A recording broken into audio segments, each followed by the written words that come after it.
屬狗嘅朋友，終於輪到你哋啦。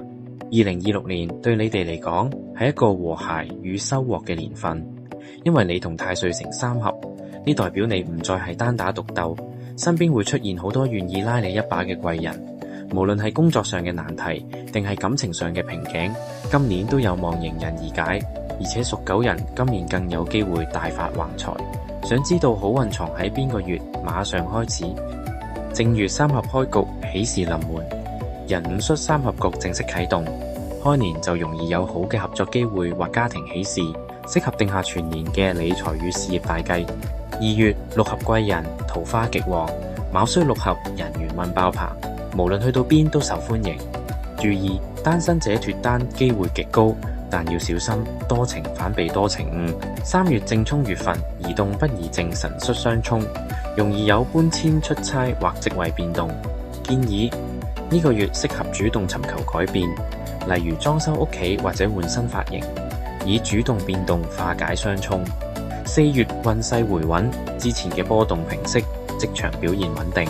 5月三合巔峰，權力提升，同太歲相合嘅力量最強，上司會交託重任俾你，係爭取升職加薪或創業嘅大好時機。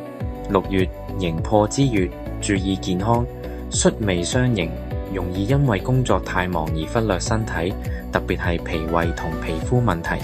建議呢個月要多休息，避免與人發生口角。7月財路大開，有食神，有財運，會有老朋友揾你食飯並帶嚟賺錢嘅消息。8月亥月，注意小人，有失傷害，小心身邊有人眼紅你嘅好運，喺背後指指點點。化解，保持謙虛，唔好喺社交平台過分炫耀。9月值月月份，自我肯定，建議能量集中喺自己身上，適合做年度總結，檢視仲有咩目標未達成。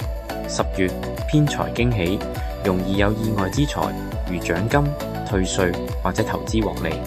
11月水火既濟，運勢平衡，之前急躁嘅情緒得到舒緩。12月迎月收尾，財富穩健。